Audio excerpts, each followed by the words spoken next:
Pendant des années, le Burkina Faso n'a été qu'un point minuscule sur la carte, cité dans quelques Burkina Faso News, lorsqu'une crise éclatait, puis oubliée aussitôt.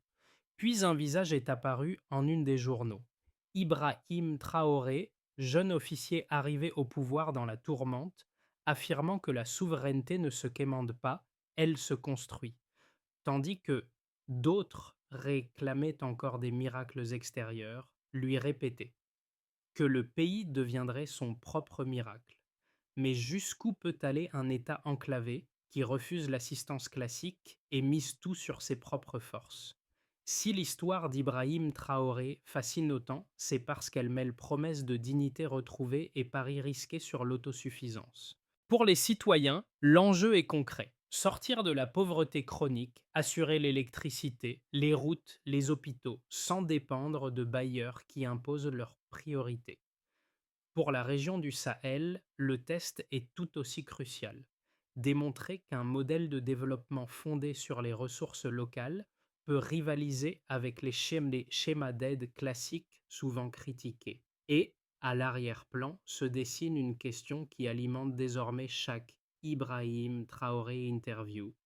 Si ce pari réussit, le Burkina Faso peut-il devenir la preuve vivante qu'un petit pays enclavé peut transformer ses tomates gaspillées, son soleil et ses routes en levier de souveraineté économique et inspirer d'autres nations africaines à suivre la même trajectoire? La première révélation ne se trouve pas dans un grand discours, mais dans une statistique passée inaperçue pendant des années.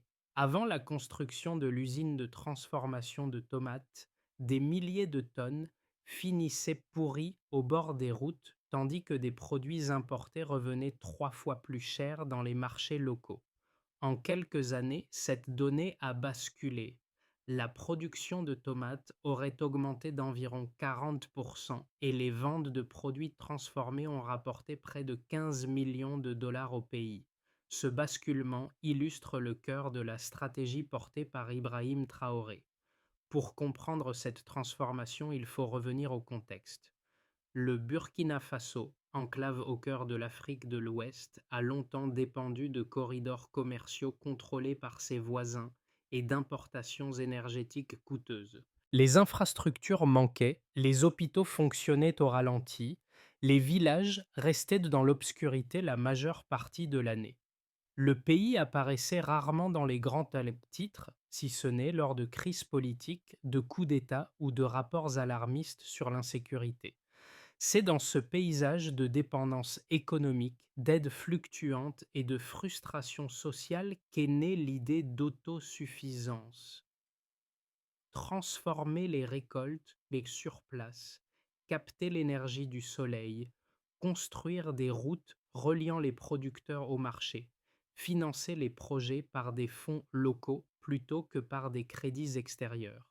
L'expérience burkinabé s'est ainsi construite comme un laboratoire à ciel ouvert où chaque usine, chaque hôpital, chaque tronçon d'autoroute devient une pièce d'un puzzle plus grand.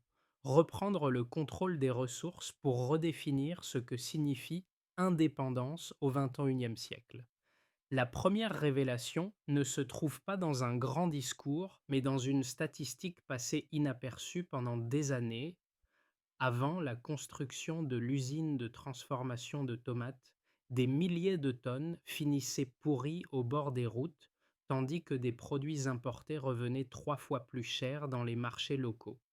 En quelques années, cette donnée a basculé. La production de tomates aurait augmenté d'environ 40% et les ventes de produits transformés ont rapporté près de 15 millions de dollars au pays. Ce basculement illustre le cœur de la stratégie portée par Ibrahim Traoré. Pour comprendre cette transformation, il faut revenir au contexte.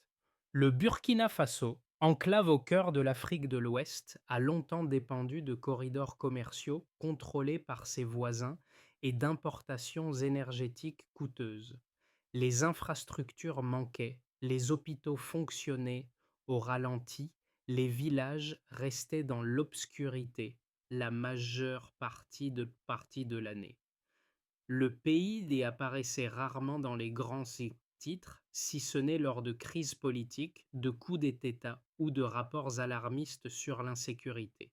C'est dans ce paysage de dépendance économique, d'aide fluctuante et de frustration sociale qu'est née l'idée d'autosuffisance. Transformer les récoltes sur place, capter l'énergie du soleil, construire des routes reliant les producteurs au marché, financer les projets par des fonds locaux plutôt que par des crédits extérieurs. L'expérience burkinabé s'est ainsi construite comme un laboratoire à ciel ouvert, où chaque usine, chaque hôpital, chaque tronçon d'autoroute devient une pièce d'un puzzle plus grand, reprendre le contrôle des ressources pour redéfinir ce que signifie indépendance au XXIe siècle. Au centre de ce laboratoire, un personnage cristallise espoir et critique, Ibrahim Traoré. Ancien soldat devenu chef d'État dans une période de turbulence, il incarne pour certains l'affirmation d'une souveraineté longtemps étouffée, pour d'autres, un pari audacieux sur des bases fragiles. Mais ce sont surtout les premières réalisations tangibles qui ont commencé à changer le regard de la population. Un exemple emblématique est l'usine de transformation de tomates, financée à hauteur de 8 millions de dollars. Avant son ouverture, des camions entiers de tomates quittaient le pays pour être transformés ailleurs, puis revenaient dans les rayons sous forme de boîtes importées, plus chères que ce que pouvaient se permettre de nombreux ménages. Avec l'usine installée sur le sol burkinabé, plus de 150 emplois directs ont été créés, des milliers d'agriculteurs vendent désormais leur production à un prix jugé plus juste, et la fameuse tomate, autrefois symbole de gaspillage, s'est muée en or rouge national. En parallèle, un hôpital moderne à Bobo-Dioulasso, construit par des Burkinabés pour des Burkinabés, a commencé à recevoir des centaines de milliers de patients sans recourir à des fonds internationaux.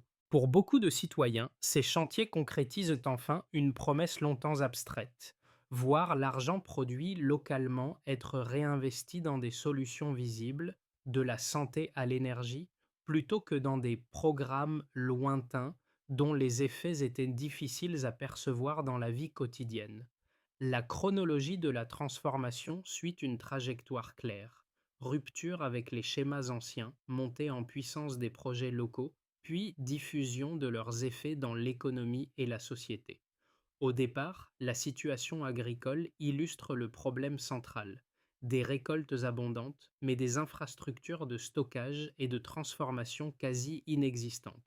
Les tomates pourrissent au bord des routes, les paysans n'ont aucune prise sur les prix et les intermédiaires captent l'essentiel de la valeur. Cette réalité nourrit le sentiment d'injustice et alimente la dépendance envers les importations alimentaires. C'est dans ce contexte que l'usine de transformation de tomates voit le jour. Son lancement marque une première cassure. Au lieu d'exporter une matière première à faible valeur ajoutée, le pays commence à produire ses propres conserves, estampillées Made in Burkina Faso. Les agriculteurs disposent d'un débouché stable, les pertes post-récolte diminuent et une partie des devises auparavant consacrées aux importations reste dans l'économie nationale. L'augmentation de 40% de la production, conjuguée à des revenus agricoles doublés pour de nombreux producteurs, traduit ce tournant. Parallèlement, le secteur énergétique bascule lui aussi. Le projet Yellen, basé sur l'énergie solaire, connecte plus de 150 villages, soit environ 300 000 personnes, à une source d'électricité locale et renouvelable. Avant cela, de vastes zones du pays restaient plongées dans le noir, limitant les activités économiques, la scolarité et le fonctionnement des structures de santé. L'accès à l'électricité 24/4 permet soudainement d'ouvrir les écoles le soir, de conserver les vaccins dans des conditions sûres et de prolonger les heures d'activité des petits commerces. La troisième étape clé concerne les infrastructures routières. un projet autoroutier évalué à 500 millions de dollars relie le Burkina Faso à la Côte d'Ivoire. Cette artère réduit les temps de trajet, fluidifie les échanges et fait bondir le commerce de 25% selon certaines estimations. Les camions transportant des produits agricoles atteignent plus vite les marchés urbains, les pertes post-récolte reculent et de nouvelles entreprises apparaissent le long du tracé. La Banque mondiale évoque une contribution d'environ 2% au PIB national, chiffre significatif pour un pays en développement. Au fil de ces événements, un fil rouge se dessine. Passer de la dépendance à la maîtrise locale, de la position de simple exportateur de matières brutes à celle de producteur de biens transformés et de services essentiels. C'est cette dynamique qui nourrit aujourd'hui l'attention médiatique, y compris dans les recherches Ibrahim Traoré, Burkina Faso, où l'on suit la progression d'une stratégie qui transforme peu à peu un point enclavé du Sahel en cas d'école pour l'autonomie économique. Pour évaluer la solidité de cette expérience, les chiffres sont indispensables. Avant l'usine de tomates, des milliers de tonnes de fruits se perdaient chaque année. Désormais, ce sont des millions de tomates qui sont transformées et écoulées sur les marchés locaux et internationaux. La production aurait augmenté d'environ 40% et la vente de produits transformés a généré près de 15 millions de dollars en 2019. Chaque valeur ajoutée captée sur place signifie moins d'importations et plus de revenus pour les agriculteurs, dont certains ont vu leurs gains doubler. L'emploi constitue un autre indicateur clé. L'usine, financée à 8 millions de dollars, emploie directement plus de 150 personnes, tandis que des milliers de producteurs bénéficient de contrats plus stables. À cela s'ajoutent les emplois indirects dans le transport, la logistique et la distribution. Ce n'est pas seulement une question de chiffres bruts. La diversification des sources de revenus réduit la vulnérabilité des familles rurales et stabilise la consommation locale. Sur le plan énergétique, le projet Yellen offre également un contraste saisissant entre l'avant et l'après. En connectant plus de 150 villages pour environ 300 000 habitants, il a permis au pays de diminuer sa dépendance aux importations d'électricité. Les estimations évoquent une économie annuelle d'environ 10 millions de dollars. Ce gain ne se résume pas à un poste comptable. Il libère des ressources budgétaires pouvant être réorientées vers la santé, l'éducation ou de nouvelles infrastructures énergétiques. Les coûts d'exploitation de l'énergie solaire locale se révèlent inférieurs à ceux de solutions importées, ce qui renforce la soutenabilité du modèle. Le réseau routier illustre la même logique. L'autoroute vers la Côte d'Ivoire, évaluée à 500 millions de dollars, a entraîné une hausse d'environ 25% des échanges commerciaux, avec une contribution estimée à 2% du PIB national. Ce chiffre, modeste en apparence, est en réalité considérable pour un pays dont l'économie reste en construction. Il reflète l'effet multiplicateur des investissements en infrastructures qui dynamisent l'agriculture, le commerce et l'industrie. Enfin, la santé apporte un quatrième faisceau d'indices. L'hôpital de Bobo-Dioulasso, financé par des fonds locaux, a accueilli plus de 100 000 patients depuis 2021. Dans la région, la mortalité infantile aurait baissé d'environ 15%, tandis que plus de 500 médecins et infirmiers ont été formés localement. Là encore, le message envoyé par Ibrahim Traoré est clair. Bâtir des capacités internes, plutôt que compter sur une présence permanente de personnel étranger. Dans l'ensemble, ces chiffres dessinent un avant et un après mesurable qui nourrissent les débats autant dans les analyses économiques que dans chaque nouvelle Ibrahim Traoré interview sur le futur du pays. Les détracteurs du modèle burkinabé avancent plusieurs arguments sérieux qu'il faut considérer avec rigueur. Le premier concerne le manque de soutien international. Selon eux, un pays aussi pauvre en capitaux que le Burkina Faso risque l'épuisement financier en finançant presque exclusivement ses projets par des ressources locales. Sans aide ni prêts concessionnels, l'investissement massif dans les routes, l'énergie ou les hôpitaux pourrait, à long terme, dépasser ses capacités budgétaires et provoquer un endettement caché ou une réduction drastique des dépenses sociales. Le second argument pointe la concentration sur quelques de secteurs. Tomates, énergie solaire, infrastructures routières. Certains économistes craignent qu'une dépendance excessive à ces piliers rende l'économie vulnérable à des chocs spécifiques, qu'il s'agisse de variations climatiques affectant les récoltes, de problèmes techniques dans les parcs solaires ou d'une baisse des flux commerciaux régionaux en cas de crise géopolitique au Sahel. Une telle concentration sectorielle pourrait limiter la résilience du pays face aux aléas extérieurs. Ces critiques soulignent aussi le risque d'isolement économique. En se détachant des circuits classiques d'aide et en misant sur une forme d'autonomie stricte, le Burkina Faso pourrait voir se réduire certaines opportunités de coopération, de transfert de technologie ou d'accès à des marchés privilégiés. Dans cette optique, la stratégie portée par Ibrahim Traoré serait prometteuse à court terme, mais fragile à long terme si elle ne s'accompagne pas d'alliances régionales et internationales solides. Examiner ces objections ne revient pas à invalider les résultats obtenus, mais à poser la question de la durabilité. Comment un modèle centré sur l'autosuffisance peut-il rester viable dans une économie mondiale interdépendante?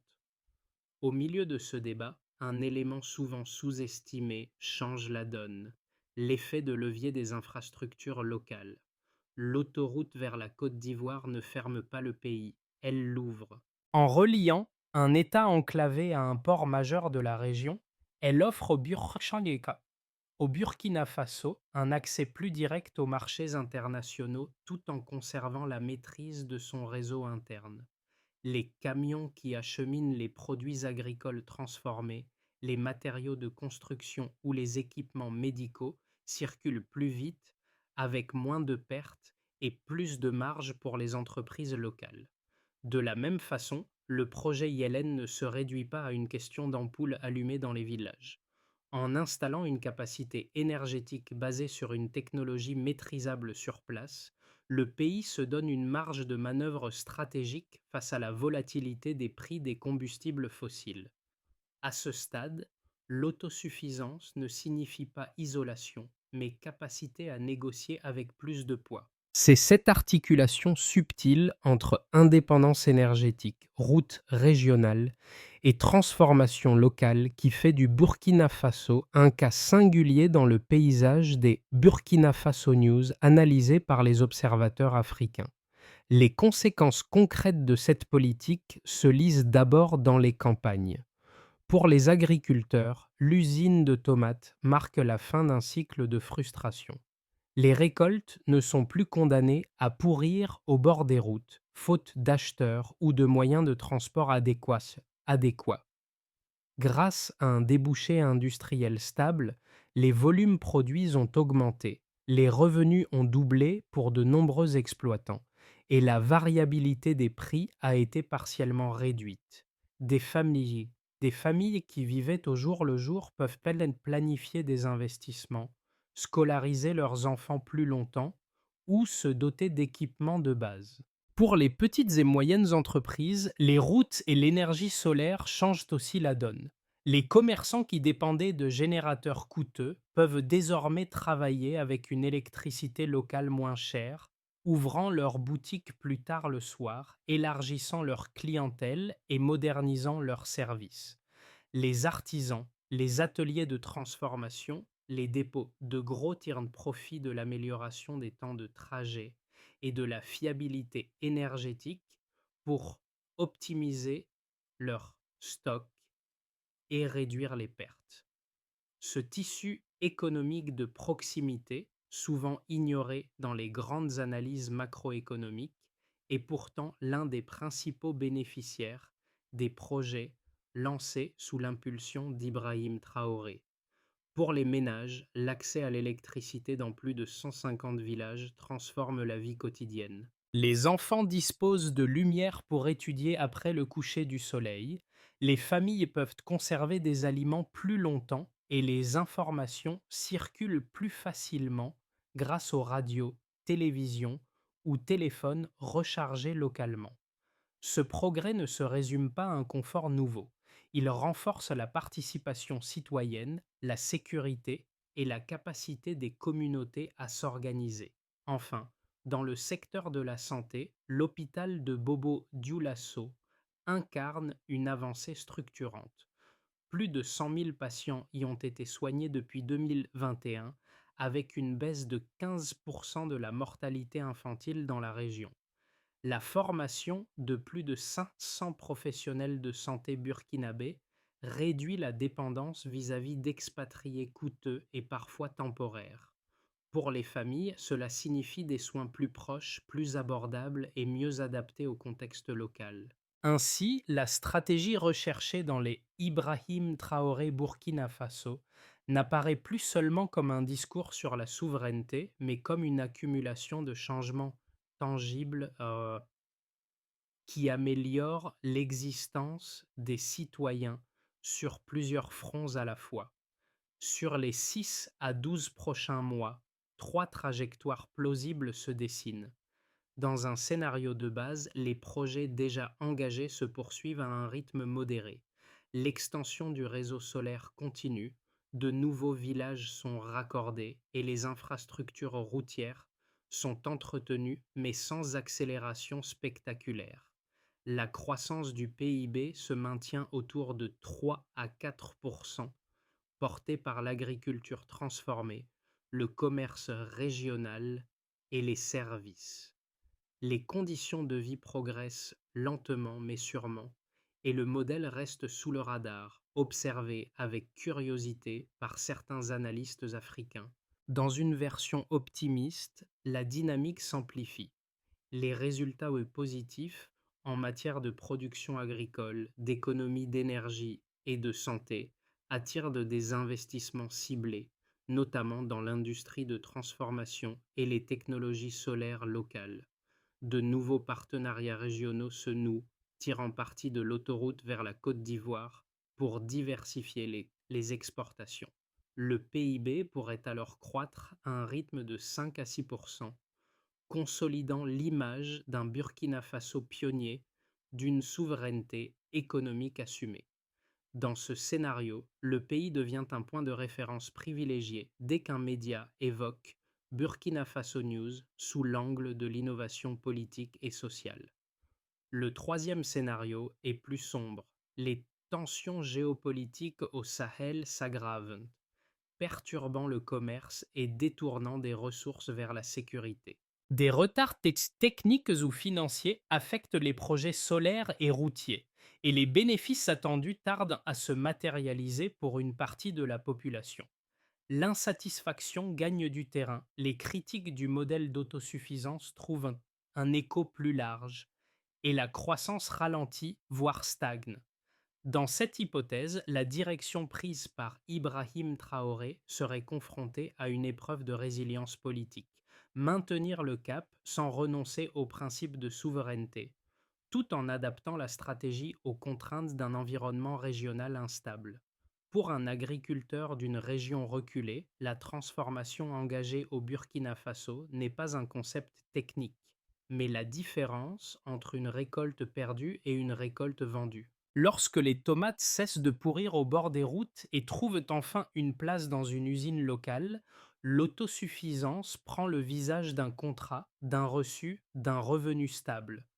Pour un commerçant, la nouvelle autoroute et l'électricité solaire transforment le quotidien.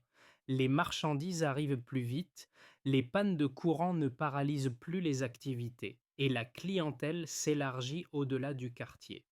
Pour une famille, la présence d'un hôpital moderne à quelques heures de route, construit avec des fonds locaux, change le rapport à la maladie. Les parents n'ont plus à parcourir des distances interminables pour faire soigner leurs enfants et la baisse de la mortalité infantile se traduit par moins de deuil, plus de scolarisation, plus de projets d'avenir. Pour les jeunes, la possibilité de trouver un emploi dans une usine de transformation, un projet énergétique ou un chantier d'infrastructure réduit la tentation de l'exode vers les grandes villes ou l'étranger. En toile de fond, chaque décision prise au sommet par Ibrahim Traoré se répercute ainsi dans des choix individuels. Rester ou partir, investir ou renoncer. Croire en la capacité du pays à se relever ou céder à la résignation. L'expérience burkinabé ne s'adresse pas seulement aux économistes, mais à tous ceux qui se demandent comment un État peut sortir du cercle de la dépendance pour redonner du poids aux décisions prises sur son propre territoire. Pour que cette trajectoire reste viable, plusieurs étapes structurantes s'imposent. La première consiste à consolider les infrastructures essentielles, eau, énergie, routes. Les projets comme le barrage de Ziga 2 doivent être étendus à d'autres régions, afin d'assurer un accès plus large à l'eau potable et de soutenir l'agriculture irriguée. Dans le même temps, l'expansion du réseau d'énergie solaire doit se poursuivre en renforçant les capacités locales de maintenance et de fabrication de composants afin que l'autonomie énergétique ne dépende pas d'importations permanentes. La seconde étape vise à diversifier l'économie au-delà de l'agriculture et des grands chantiers. Développer une industrie locale de transformation agroalimentaire, de technologies solaires ou de matériaux de construction permettrait d'ancrer davantage de valeur ajoutée dans le pays. Des incitations ciblées peuvent encourager l'investissement local et étranger dans ces secteurs, à condition de préserver les objectifs de souveraineté défendus par Ibrahim Traoré. Enfin, l'éducation et la formation professionnelle constituent le socle de long terme. Former des ingénieurs, des techniciens, des agronomes, des gestionnaires capables de concevoir, gérer et maintenir les projets est indispensable pour éviter une nouvelle dépendance, cette fois-ci aux experts extérieurs. En élargissant l'accès à une éducation de qualité dans les zones rurales, le Burkina Faso peut faire en sorte que les bénéfices de cette stratégie atteignent toutes les régions et non seulement les centres urbains. Si ces étapes sont franchies, l'expérience évoquée dans chaque Ibrahim Traoré interview pourra passer du statut de modèle émergent à celui de référence durable pour d'autres pays en quête d'autonomie. L'histoire burkinabé pourrait se résumer à une image simple, celle d'une tomate autrefois abandonnée à la chaleur du bitume, aujourd'hui transformée en conserve vendue sous un label national. Derrière cette métaphore se joue tout un changement de regard sur la valeur, le travail et la dignité. Lorsque les hôpitaux soignent plus de 100 000 patients avec des moyens locaux, lorsque l'autoroute relie un pays enclavé à la mer, lorsque des villages entiers s'illuminent grâce à l'énergie solaire, la souveraineté cesse d'être un slogan pour devenir une expérience quotidienne. Au centre de ce récit, Ibrahim Traoré n'apparaît pas comme un personnage providentiel, mais comme le catalyseur d'une volonté collective longtemps contenue. La force du modèle tient moins à un homme qu'à un peuple qui accepte de financer ses infrastructures, de former ses propres médecins, d'exploiter son soleil et ses terres, au lieu de les céder à bas prix.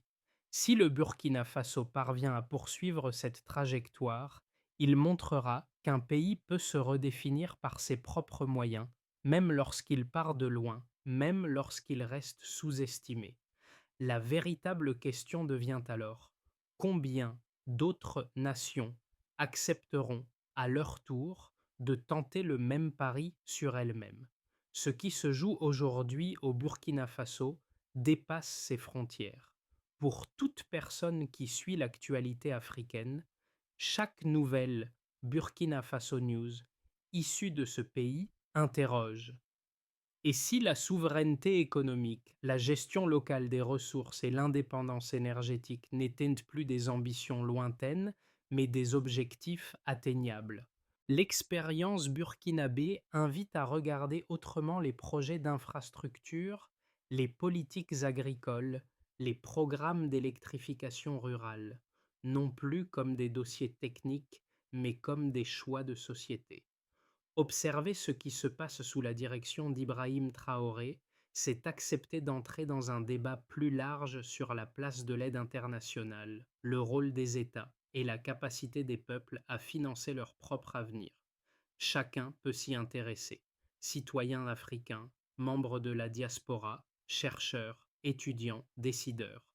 Suivre cette trajectoire, en discuter, la critiquer, la comparer à d'autres modèles, c'est déjà participer à une conversation collective sur la manière dont les nations peuvent reprendre la main sur leur destin. La souveraineté commence peut-être là, dans le choix de regarder, de comprendre et de ne plus considérer ces expériences comme de simples notes de bas de page de l'histoire mondiale.